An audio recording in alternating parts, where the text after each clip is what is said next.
have Amy Hirschfeld, our advanced national educator, with us again today. So we are excited to learn something new from her. Amy, I'm just going to hand it right over to you so we can go ahead and get started. Absolutely. So today we're going to be doing our red carpet ready facial with dermaplaning. So like with all of our treatments, the first thing we're going to start off with is a good cleanse. So I'm going to cleanse her twice with our facial wash oily problem. And she doesn't actually have any makeup on, so I'm only going to have to do one cleanse. So I'm going to go ahead and wet her face first. And this is a great treatment for somebody that has an event to go to. Now, I wouldn't necessarily recommend this for a bride, like a couple of days before the wedding. I wouldn't ever want to be responsible if somebody had a reaction before a big date like that. But as long as you've done this before on somebody else that does have an event to go to, other than being the bride of a wedding, this would be a great treatment to perform on them. I perform this treatment a lot on my clients that tend to like to travel a lot and don't necessarily want to peel because they're not going to be as compliant with what we recommend post-treatment. So I'm going to do my cleanse with my facial wash oily problem. This is going to have a little higher concentration of the lactic and citric acid in there. There's also gluconolactone, which is a polyhydroxy acid, which is a little bit more gentle than an alpha hydroxy acid. But this is going to do a really good deep cleanse to prepare the skin for the treatment. And when you're just using it one time in your treatment or twice when you're doing a double cleanse, you know, whether somebody be dry or oily or a combination skin, it's totally fine to do this before, just to be able for the skin to receive the ingredients. And especially with dermaplaning, it's really important that the skin is really nice and dry, so you get a better effect with the dermaplaning and you get better exfoliation.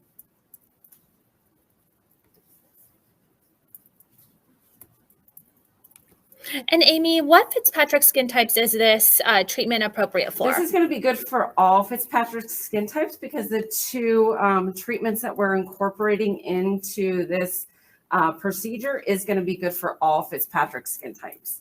Now, of course, we would always recommend doing them separately before combining them together. So you want to make sure that they've done dermaplaning by itself first and then dermaplaning with maybe the enzymatic revitalizing mask, and then you can do maybe the detoxifying pores separately, and then eventually combine all three together. And so what would that frequency of treatment be? We've got a few questions about timing. If you are preparing for a special event, how would you time? So typically, as far as frequency of treatment, we're going to either treat every 2 weeks for somebody that may have congested or breakout prone skin. For most people, we're going to treat them usually every 3 weeks. That's for aging, that's for pigment. Or if their skin happens to be more on the sensitive side, we would treat them once a month or every 4 weeks. So it really depends on the condition and how that condition is functioning. But because we're combining all of these treatments together, I would definitely start maybe pre-treating their skin 2 months before maybe the event, if it's a very important event that they want to go see. But it's something that they could do potentially the week before their event, or even 5 days before their event. I'm just going to rinse one more time to make sure I get all of the cleanser off. Remember, a little bit of our cleanser does go a long way. Pea size amount is all that's needed. And then I'm going to make sure she's nice and dry. So I'm going to go ahead and fan her.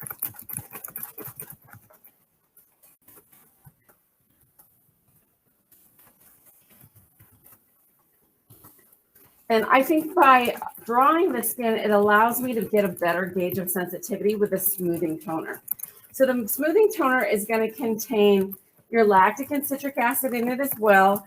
And it's going to help to prepare and degrease the skin. It's going to get rid of any cleanser that may be left on the skin as well as cellular debris and sebum. It really gives us the best gauge of what their skin is going to be going forward when we're proceeding with our treatment.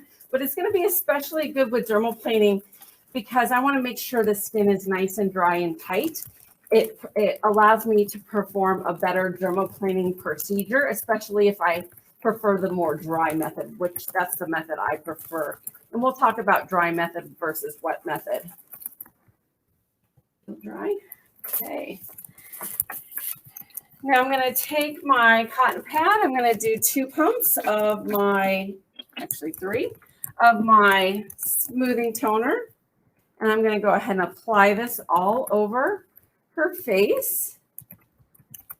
And then once I'm done applying, I will ask her on a scale of 1 to 10 to define her sensitivity.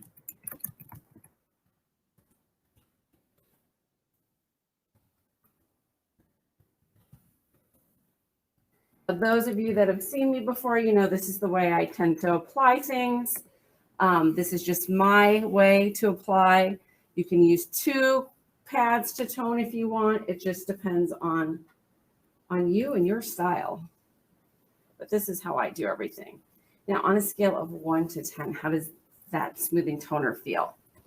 I guess 1. 1? I can barely feel it. Barely feel it? Perfect. Normally on the 1 to 10 scale, most patients that have had treatments before or that are using some alpha hydroxy acids and are doing some exfoliating treatments at home and taking care of their skin, usually they're not higher than a 2. If they're brand new to skincare, they may be a 3 or 4. If they've never done anything to their skin before, they could be higher. So we want to really make sure we're following that 1 to 10 scale. If they're a 6 or higher, then we may want to reevaluate the treatment. Maybe doing all of this along with dermaplaning might not be the best treatment option for them because their skin is not really prepped. But ideally, in the perfect PCA skin world, I would want my patient prepped for 10 to 14 days before doing this type of treatment. And if they didn't want to prep with daily care, then I would want them definitely prepped with treatments, and I'm working them up to the most active treatment. And so we want to wait at least 2 minutes, and then I'll stop fanning. We always want to stop fanning when we're going to ask them again where their sensitivity is, and ultimately we want that sensitivity to be going down on that 1 to 10 scale. And now where are you at? Still low, basically. So less than a 1? Yeah, less than 1. So barely there, maybe like a 0.5. So I just want to ensure her skin is super nice and dry before we get into the dermaplaning. Little damp still around her hairline. And for those of you who just joined or are joining Treatment Tuesdays for the first time, welcome. I want to make sure everybody knows that this specific protocol, step-by-step, is available to you towards the bottom of the screen. So you might need to scroll down to see it. It's on the bottom right-hand corner, and you'll see red carpet facial, treatment protocol. Click here. And all of the steps are written out for you. So we want to make it super easy for you to be able to incorporate this treatment into your back bar. So before we get into the dermaplaning method, I wanted to show you 3 different types of scalpels. People have their favorites, so I'll show you the ones that I've used in the past. So the first scalpel that I have, which is typically the scalpel that you'll see in most hospital settings or doctor settings, physician-based settings. Some estheticians are a little apprehensive about using this particular blade because it does have a sharp tip and it's easy to nick under the nose, by the ears. You really have to be mindful of where that tip is. So basically I have this scalpel handle, which is a stainless steel handle, and then the stainless steel handle actually clicks in to the blade.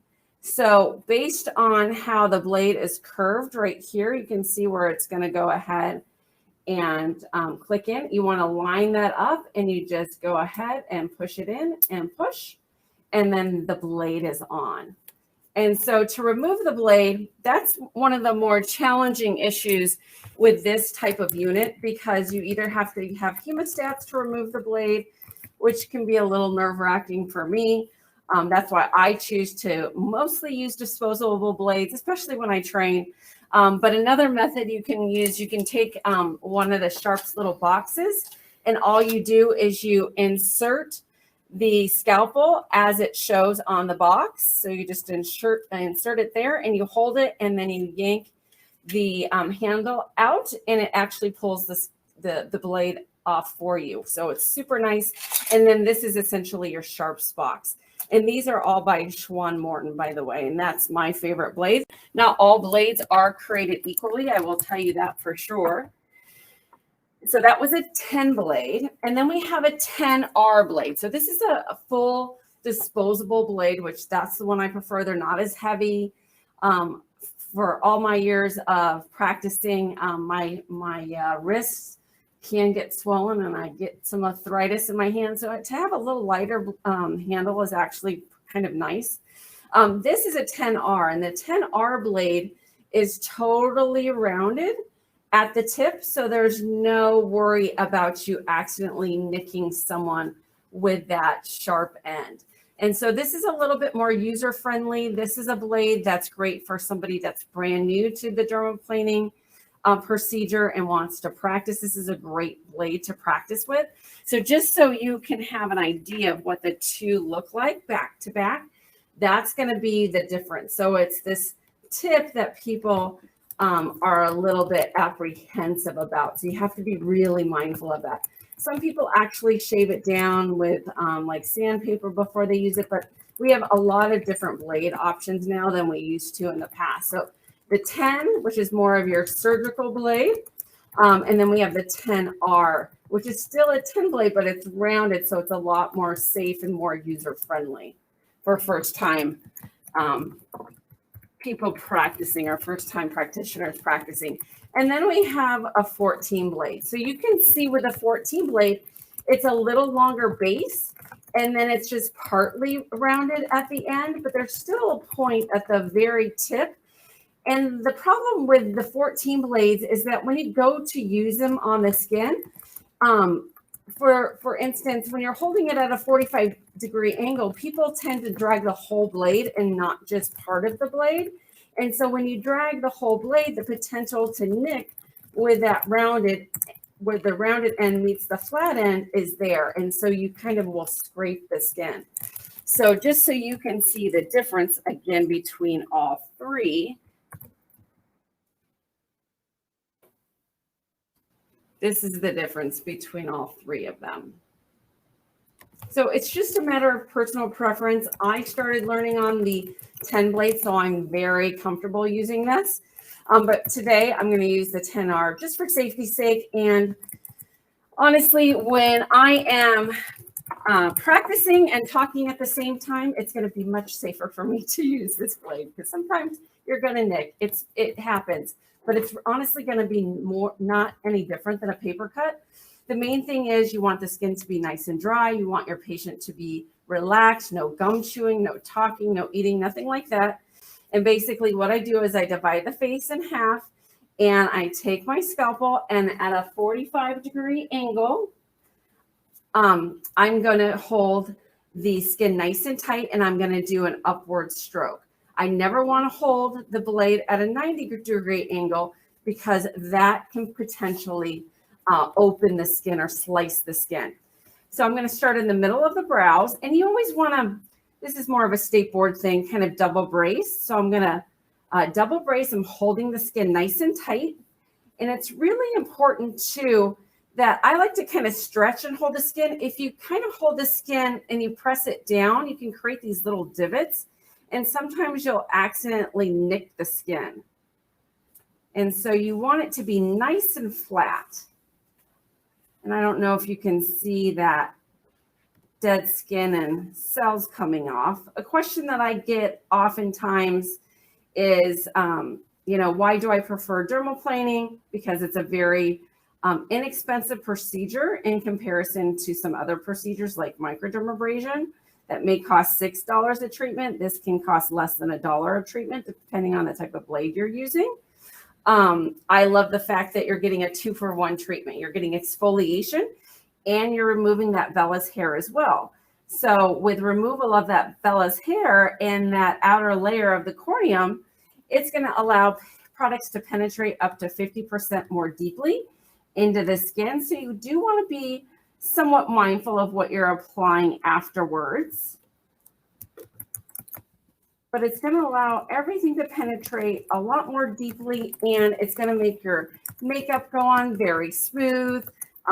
It's just a really nice brightening treatment as well. So typically when I'm doing my passes, I try to do more of a basket weave pattern. So I'm going up, and typically I'm doing 2 or 3 passes in that upward direction. And then I'm going to do a basket weave pattern out just to make sure, because some hair comes off differently. And so I always like to use the 2 different directions. Very similar to what we would do with microdermabrasion as well. I always want to ask the client too, how far into their hairline they want you to go, because some people have a lighter hairline and they don't want that hair removed. So always consult with your client. The reason why I do half the face first, especially for new clients or patients, is because I want to get them engaged. I want them to be able to compare the left side of their face to the right side of their face. So I think this is definitely, it's helpful when trying to book their next treatment. Typically, dermaplaning is going to be performed, you know, every 3 to 4 weeks. Some people may wait as long as 6 weeks.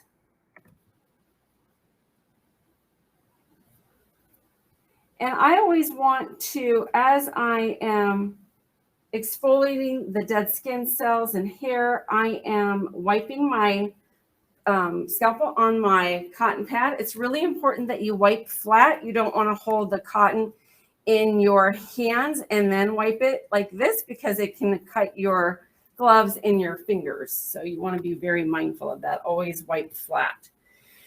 The hardest thing about dermaplaning, I think, is actually positioning and knowing how to hold the skin and what area to go from you know, point to point.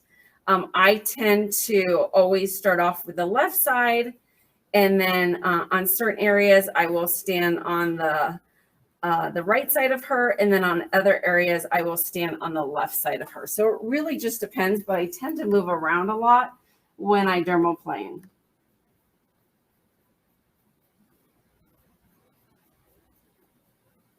And one other note that I want to highlight, if you haven't already noticed, we offer special incentives during Treatment Tuesdays.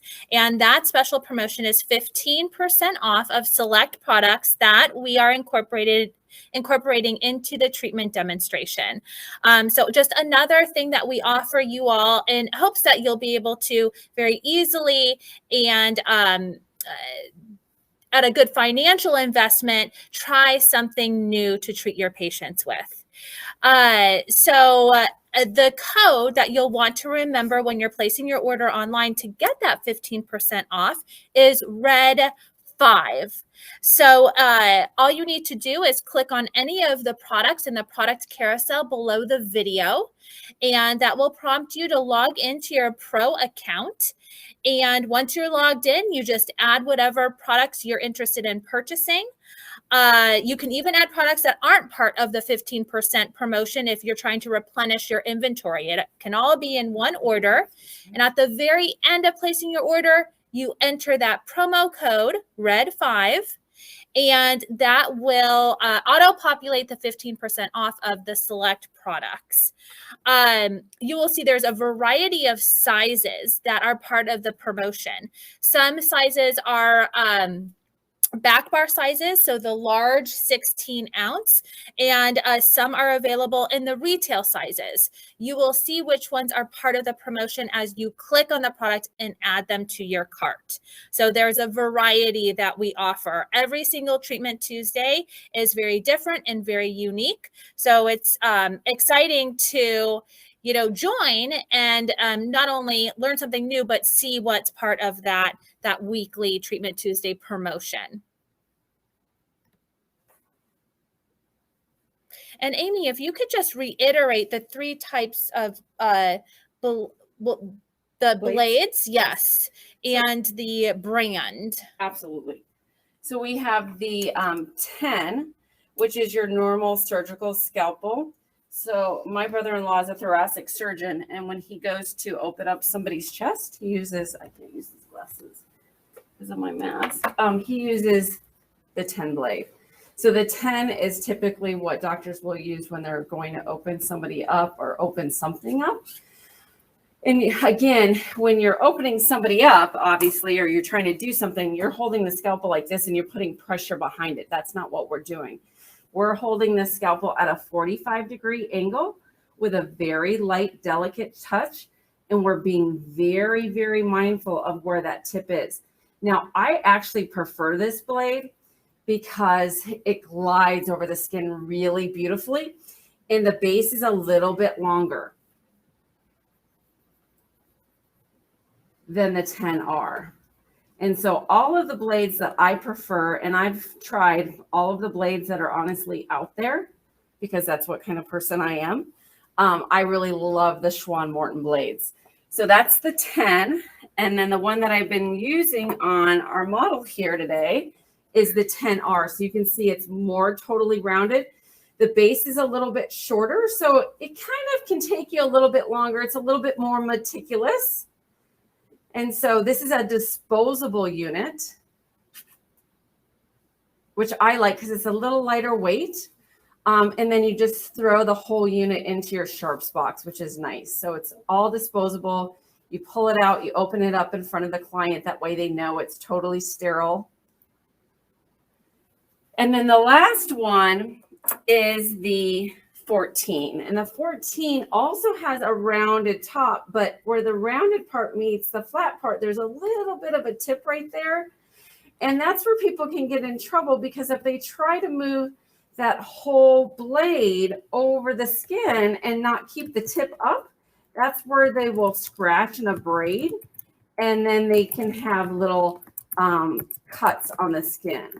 And so when you're using the 14, you're always wanting to keep that tip up, and you're using more of the middle to the back of the blade. You're not using the whole blade in its entirety. So this one is before the 10Rs came out, this is the one that I used to have my attendees or my students practice with. It's an okay blade as long as they know they're supposed to use more of the middle to the back of the blade. But like I said, I prefer the 10s or the 10Rs. Those are going to be my favorite. And again, they're all Schwann Mortons. So it's just really a matter of knowing how to bracing, knowing how to hold that skin tight. I don't usually like them to do a lot of work, other than sometimes open your mouth for me. Amy, can you speak to what to do for those clients that have a tendency to break out after dermaplaning? So 2 to 3 days, they experience some breakouts. Why is that happening? And how can you either inhibit that from happening or treat it when it does? Okay, so actually the treatment that we're going to do today would actually help with that, because it's going to have the enzyme, which is gently going to loosen everything up. And then it's also going to have the pore defining treatment that has the time-release lactic, citric, and glycolic acid in it. And so that is going to continue to time release to allow the follicle to be free from the debris that may be trapped, which is really nice. Sometimes, honestly, when someone breaks out with dermaplaning, it honestly could be the blade that's being used. Sometimes if it's somebody's first treatment, and let's say they have a lot of vellus hair, you may need to change your scalpel. And I find that with the regular 10 blades, I don't have that problem, because the scalpels are super, super sharp. So I think it depends on a couple of those different things.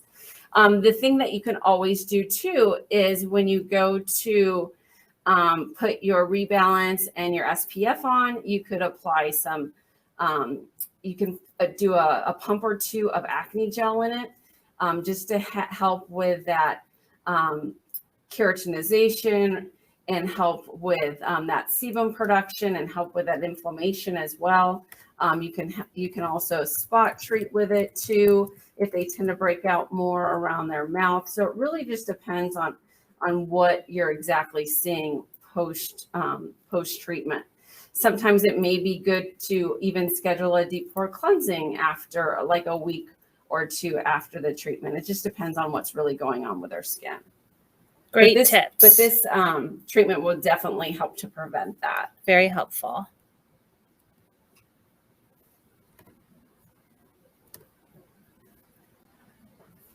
I'm gonna have you hold your tuck in your bottom lip for me. Perfect. Just relax. The chin, I find, is the most difficult area. I'm going to have you tilt your chin up as well.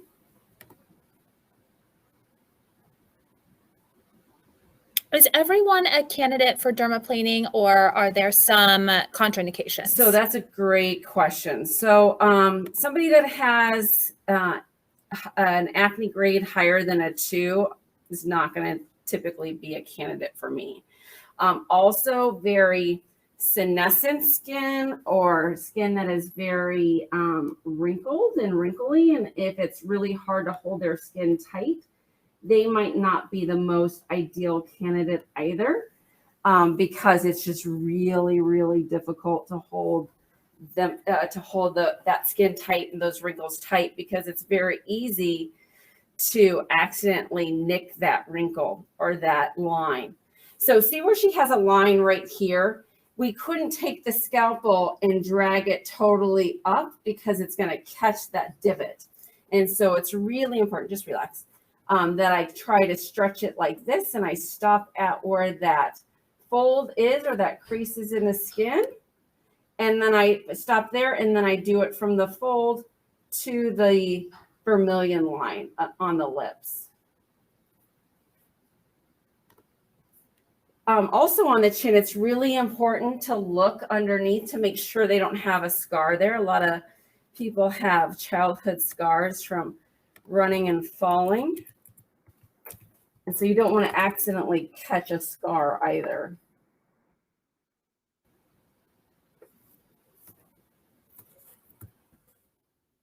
I think we're looking good here. And so after I do the left side of the face, I'm going to show her all the gunk that came off.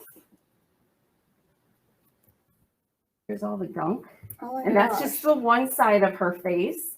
And then to instantly get her connected to what I just did on the left side of her face, I want her to see, so she can see and feel the difference from the left side to the right side. And then I'll do the right side as well. So can you see the difference in all of your hair here in comparison to there? Do you see anywhere I missed on that the left side? No, I don't. No. You always want to make sure at the end you ask them to look, because as I'm getting older, my eyes are getting older. I can't see as well. And the last thing I want to do is have them go drive away, and in the rear view mirror, they can see a big spot that was missed. So always try to be really good about looking around and seeing if there's any areas that were missed. I'm going to actually switch to my 10. This will be faster. And here's another great question. This one comes up quite often. With dermaplaning, will the hair grow back thicker? No, it's not going to grow back thicker or fuller. This procedure actually has been around longer than microdermabrasion. Years ago, when we used to perform this procedure, we used to do it in combination with a cryotherapy treatment, where we would take a dry ice ball, dip it in alcohol, and then run it over the face, and then do like a straight glycolic acid peel, which would have a similar effect to, what we see now with some laser treatments. And that was back in, I want to say 91. Mm-hmm. They were doing that type of treatment in doctors' offices.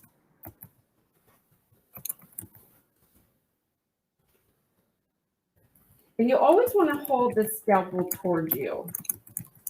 Another reason why I like the 10 is if I want to go in and shape up the eyebrows. Not that I'm saying that you guys should do that, but if you are seasoned at doing this, you definitely can. And I do that for my patients. Is rosacea contraindicated for dermaplaning? As long as it's not papulopustular rosacea, If it's papular-pustular rosacea, then no, it would not be appropriate.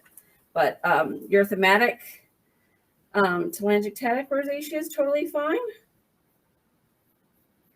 If somebody had rhinophyma or they have the bulbousness, then no, and we wouldn't do the nose. But on other areas where they didn't have it, then that would be fine. I also find that a lot of women have the vellus hair behind their ears, and you can do this behind their ears. One thing that we didn't mention, Amber, is this is not a treatment for men.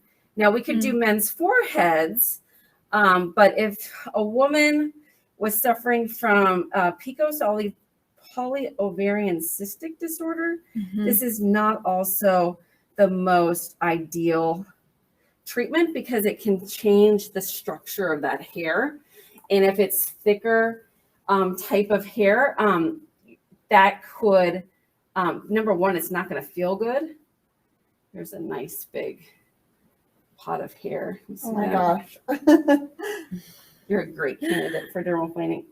Dermaplaning is really rewarding in the fact that you can really see what you did on them and the results right away. It's immediate satisfaction.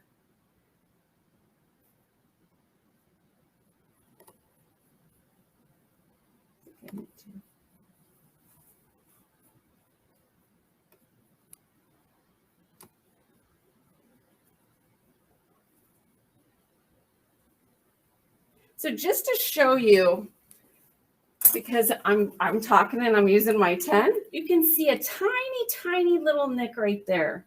I think it's a nick. Could be our capillary. I'm not sure. But nicking is totally normal. Just make sure that you have a consent form. No, maybe I didn't nick her. Maybe it's just her capillary.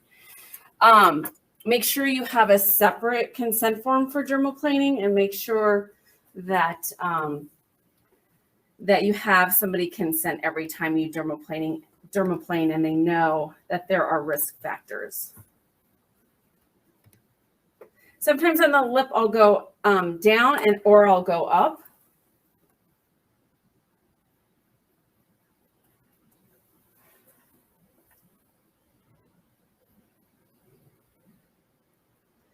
Some practitioners will use different blades on different areas of the face. I don't find that to be necessary.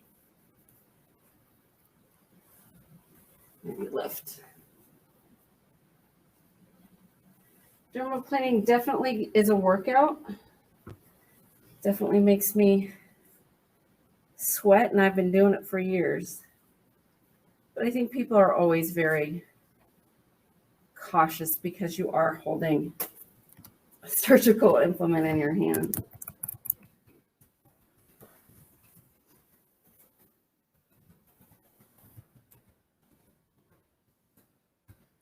Now I will also do the nose. I'll show you the nose with a 10R.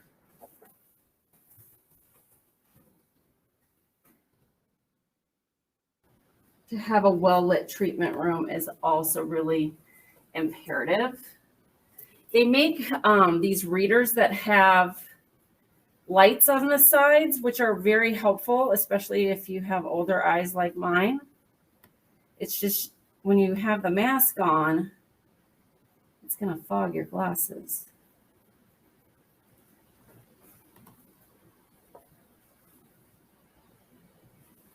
I think we are good.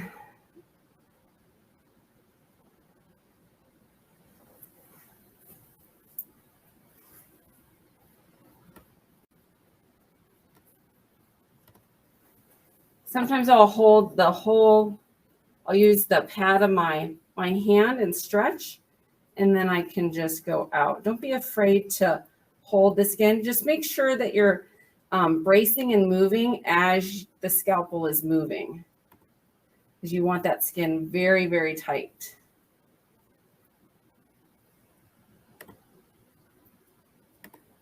Okay. Now with the 10R, that rounded blade, I'm going to do the nose. So I'm going to hold her nose in flat planes, And what I love about this is for those that have, sometimes they have vellus hair on the tip. Men have this, and this is really good to do on men. It's also nice too if they have some of those small micro comedones to help loosen those up. And she does have some vascularity around her nose, so you just want to be extra careful, probably from allergies. And my allergies have been really bad lately. Just got some rain, so not as bad. And this is also going to help this treatment. If they have some milias, this is going to help to loosen things up. So if you wanted to do a more deep pore cleansing treatment, or you can go ahead and take out your Lancet if they're legal in your state, and then go ahead and do some extraction of the milia. So here is what her dead skin looks like now. Let's see. Oh my gosh. So a lot of dead skin cells along with that vellus hair. And sometimes, like I said, under the eyebrow, what you can do is you can hold the brow up and just brace, and then you can clean up under the eyebrows as well, if you're comfortable doing that. That's a more advanced technique, just to kind of show you. Okay. So we're done with our dermaplaning. So what we're going to do next, you could either, I think our protocol says nutrient toner, or you could do hydrating toner, or you can just wipe it with some water. Just so you know, the nutrient toner may sting a little bit. And so just so you know that, I also forgot to talk about, Amber, to do dermaplaning wet. So I prefer dermaplaning dry. If you want to do dermaplaning wet, you could definitely use the step 2, the detoxifier from the Oxy Trio. And what you would do is like one pump, and then go ahead and massage it all over the face, and then do your dermaplaning. You're not going to get as good of exfoliation because it's going to kind of buffer the treatment. So just so you know that. You could also use our daily cleansing oil too. That would be another option. I just saw one area that I missed.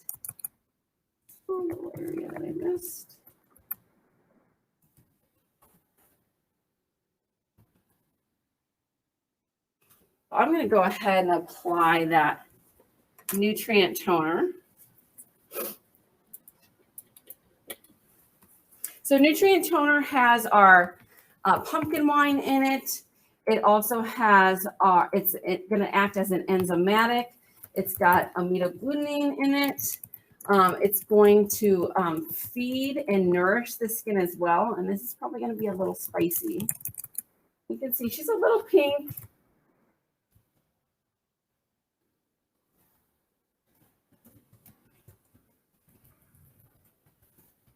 Now, on a scale of 1 to 10, how does this nutrient toner feel? About 1 or 2. 1 or 2, okay.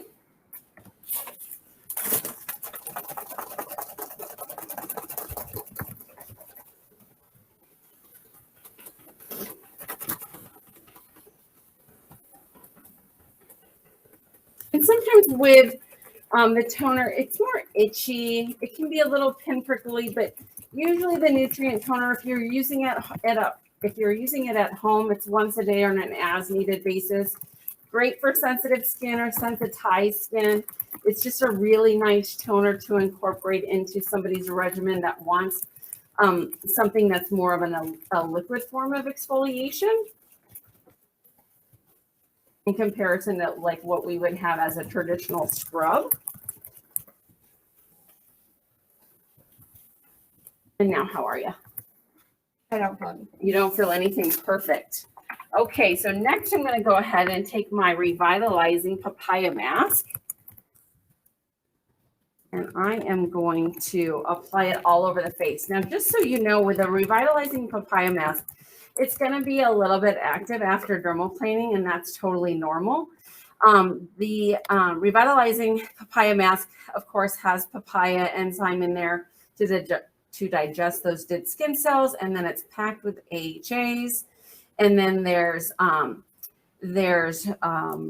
orange and there's geranium. So it has a very botanical-esque smell. It reminds me of a spa. And so I'm going to go ahead and paint this on very thinly so we can still see the skin through the mask. And typically this mask is going to be left on the skin for up to 5 minutes. And then you can remove it with a warm towel. You can remove it with cotton. Now, if somebody was more sensitive to this mask, you could always do this mask first and then dermaplane if they tend to be a little bit more sensitive or more active with treatments. So that's what I love about PCA. There's just so many different ways to utilize the products. I'm just going to lightly massage this in. Is it feeling a little itchy? Yeah, slightly.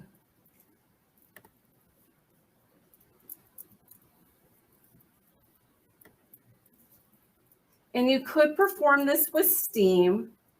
For the first time with doing the treatment, you may not want to use the steam. It's totally up to you. But we're not going to do steam today.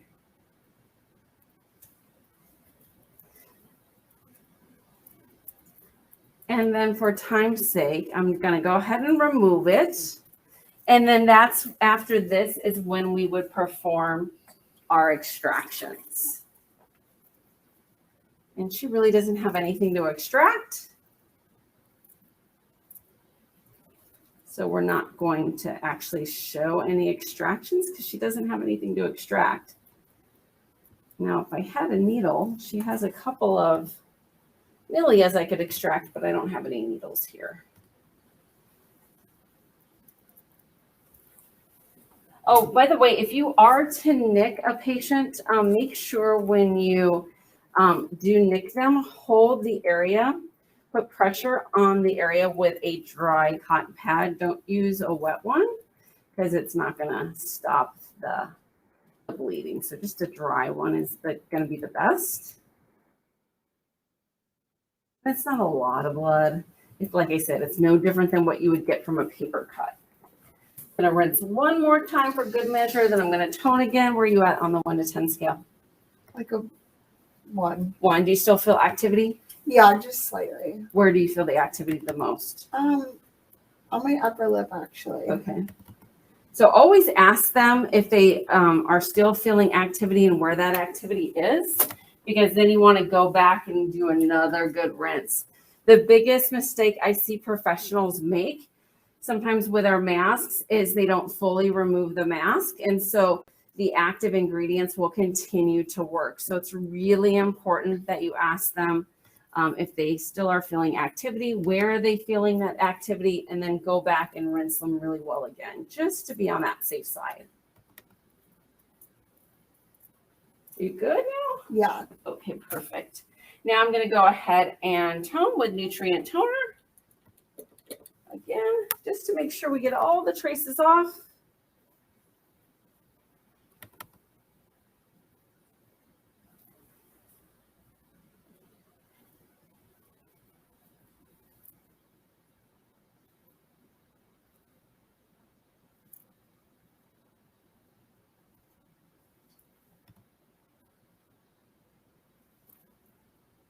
Okay, how does that feel? Good. Good? Okay. Next, what we're going to do is we're going to take 2 pumps of our step 2 from our Oxy Trio, which is our detoxifier, and we're going to massage this into the skin. So the detoxifier is a great product that's going to help to stimulate some circulation in the skin. It's going to help to detoxify it. And it has the Candida santosia extract in it. And then it also has your wild and sweet cherry bark extract. And it has your pumpkin seed oil. Your pumpkin seed oil is what's giving it its slip So it feels really nice. It has a light warming sensation, I find. And you could do this and then do your extractions, because I find that when the skin is a little moist, when it's a little plumped, it's easier to extract that way. So you could definitely do the procedure that way as well. It just depends on how you were trained and what you believe in. The Candida centosia extract helps to aid in the cellular natural autography process, which pushes out the free radicals, helps to detoxify the cells. And so it's also packed with antioxidants, and you may get a slight flushingness to the skin, and that's totally normal because of the circulatory stimulation that we are inducing into the skin.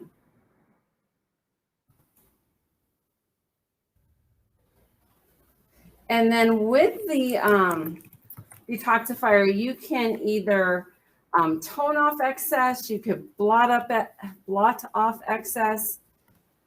You can also rinse off excess if you wanted to, but typically you're going to tone or you're going to blot. This is also a great time where you can do a relaxing massage.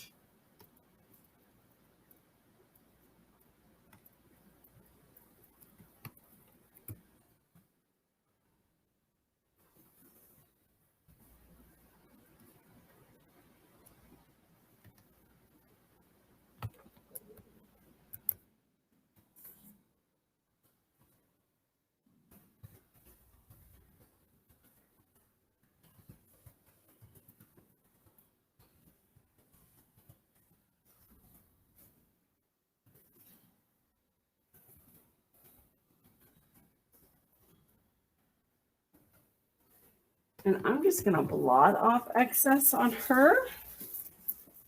But you can always tone off excess, like I said.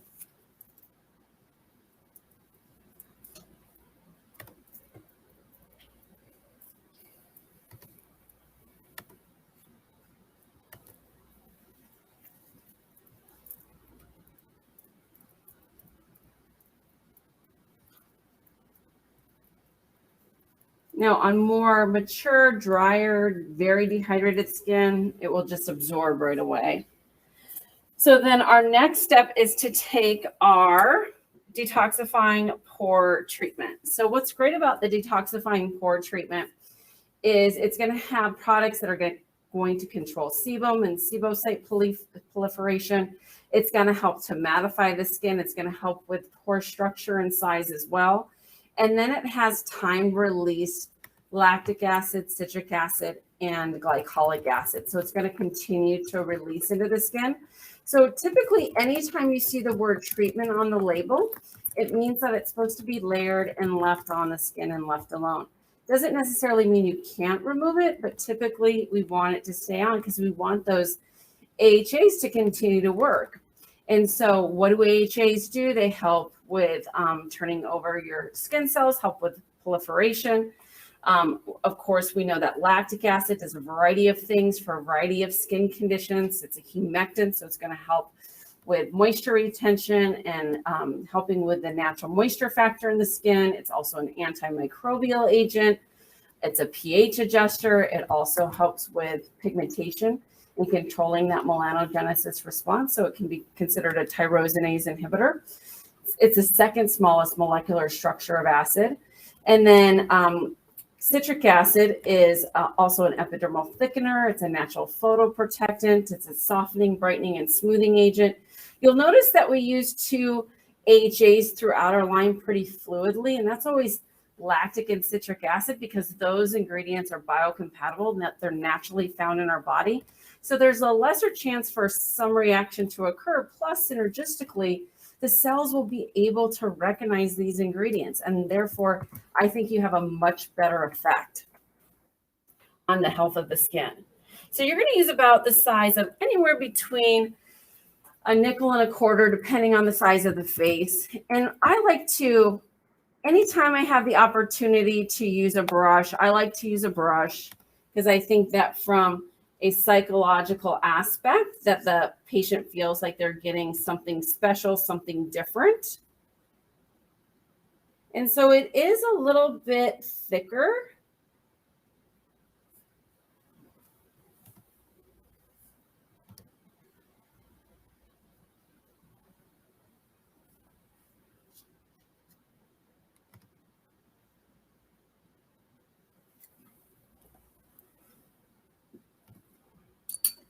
And then I'm going to go ahead and massage it into the skin.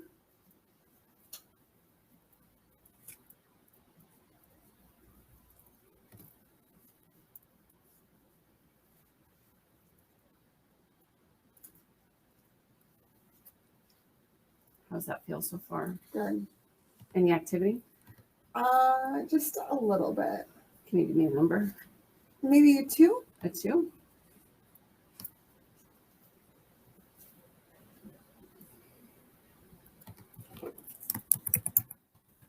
And so there's ethyl lanolate in here. There's hexylresorcinol in here as well.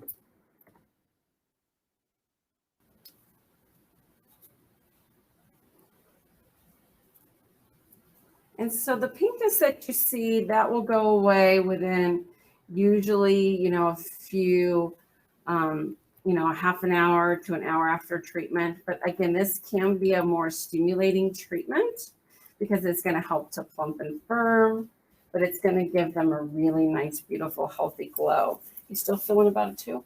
Yeah. Okay, no problem.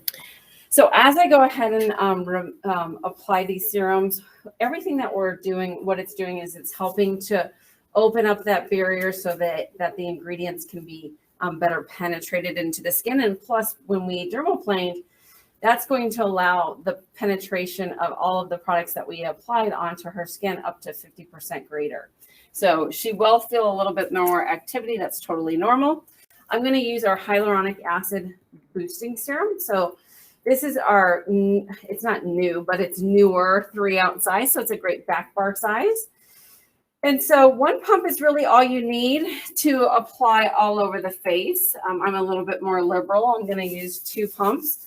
And I love the hyaluronic acid boosting serum. It is our #1 selling SKU. It definitely is a game changer for skin here in the Southwest. But it actually has 4 different forms of hyaluronic acid. So you have hyaluronic acid, you have sodium hyaluronic acid, which more apt occludes into the skin and helps to retain more moisture and hydration. And then you have hyaluronized hyaluronic acid, which is a much more smaller molecule, which enables it to penetrate throughout the epidermis. And then you have your HA Pro complex, which stimulates your own hyaluronic acid for up to 24 hours. And that's called your HA Pro complex. And that is something that's proprietary to PCA. And then we're going to go ahead and use our dual action redness relief product. Now this has our Omnisome delivery system in the technology. And so if you are not familiar with Omnisome, the Omnisome delivery system is a patented delivery system that had been used in pharmaceuticals for over a decade. It's newer to the cosmeceutical industry. I believe PCA is the only company that is utilizing this technology. But basically, it's an encapsulated technology that delivers the ingredients at the same efficacy from when it's applied to 10 hours later. So you get a 10-hour long-lasting effect. You can use this dual action redness relief in the morning and in the evening, along with your hyaluronic acid boosting serum in the morning and in the evening. This is for more chronic redness and irritation. It's also going to help to strengthen sensitive skin. I found that with rosacea patients that may have never been able to use a retinol, after a month of using this product, they can start to use a retinol, maybe not every night, but a few times a week. You have your, oh, my mind just went blank. You have your niacinamide in here, you have bisabolol in here, and you have InfaShield. InfaShield helps to reduce subclinical inflammation. And so that's going to control some of those inflammatory mediators. Also, sometimes with melasma can also benefit from controlling some of those inflammatory mediators as well. So you may want to try it on a melasma patient because sometimes those inflammatory issues are coming from within, and this could possibly help that. So I'm going to do 1 to 2 pumps, and I'm going to apply it all over her face. And Amy, if you could reiterate why you prefer dry planing versus oil planing. I prefer dry planing to oil planing because I feel that it's a better form of exfoliation. It's a greater exfoliation treatment. You know, when I first learned how to dermaplane years ago, we never used an oil or a vehicle. It's a certain area in the country that has tended to use more of that barrier. It's more of a barrier, if you will, of that oil when you're performing the procedure. It's not that it's right or wrong. It's just two different concepts and what you're comfortable doing. But I find that doing dermaplaning dry, I find that it's a lot more exfoliating. And so I think you get a little bit better of a treatment, Perfect. in my opinion. So next we're going to take our C&E Advanced. So our C&E Advanced is our 20% L-ascorbic acid with our 5% pure vitamin E. It also has your therapeutic amounts of 1% hexylresorcinol and silymarin. And so we're going to mix that with our rejuvenating serum.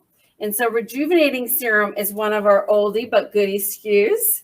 And this has been around for a very long time, but it's one of my favorite. I love the way it smells. Favorites too. I love the way it feels. It kind of peps you up and wakes you up in the morning, but you can use it as an antioxidant serum in the morning and in the evening. So you have your epidermal growth factor in here. You have your grape stem cell extract in here as well. So it's really going to help aid in the protection of your skin and your cells. So equal parts of that.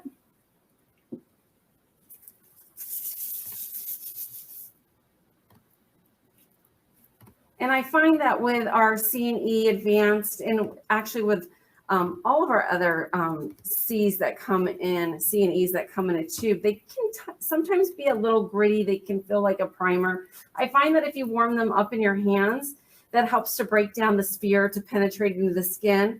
Vitamin C, we only use once a day because we can only absorb so much vitamin C. So if you're using it twice a day, you're kind of wasting that vitamin C. So just once a day.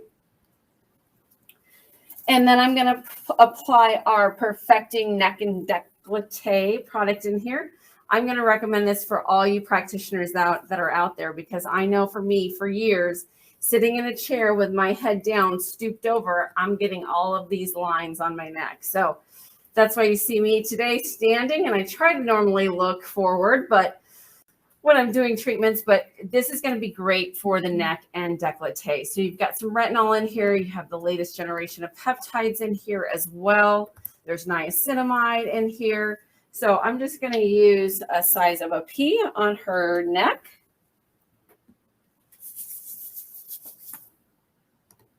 To brighten that area. This is an area that we tend to neglect.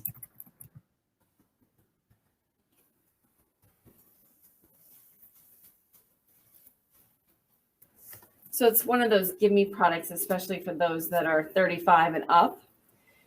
And then I have my Ideal Complex Revitalizing Eye Gel. This is my absolutely favorite eye product because we have shown lifting and tightening in just a matter of a week. I like it because it's lightweight, but it actually really makes that eye area tight. And that's where I have most of my problems because I tend to squint because I don't either have my sunglasses or now I'm not having my readers. And so, you know, to squint, obviously I'm going to have a little bit more of those crow's feet and the fine lines. So this is going to definitely help with that. I think it also helps with injectables that you may be getting in that area as well. So you've got a lot of antioxidants in here. You have peptides. You have a retinol peptide, and it's been tested to use on both the upper and lower blephs. I have very hypersensitive eyes because of my seasonal allergies, and this doesn't irritate my eyes. So we're going to take about the size of a half a pea.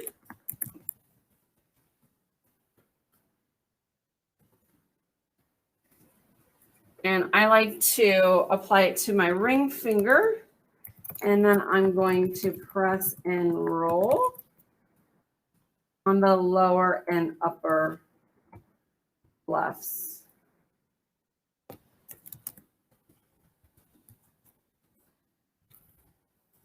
And then, of course, we always have to end all of our treatments with standardly. We always use Rebalance. Again, it's going to help to calm and soothe the skin. It's a great moisturizer for in the evening for really all skin types. It tends to be our go-to at the end of treatment. It's going to help with pH adjusting and all of that, as well as calming. It's very lightweight. It's going to penetrate very easily into the skin. It's very cosmetically elegant. I always like to mix my Rebalance, and it's probably more of a half a pump with these back bar sizes. I always like to mix it with your SPF. Today we're going to use Hydrator Plus. So equal parts of that. Go ahead and mix that together. I find that when you mix them together, there's less of an exothermic or a heat-based reaction when they're mixed together. And that's going to be especially true when we apply our peels, because sometimes if we do not mix the two together, that Rebalance, because it has a little bit of water in it, will drop the pH and can cause that heat-based effect. And sometimes you feel that heat-based effect or that stinging more of effect when you're applying your corrective serums as well. Don't forget that neck.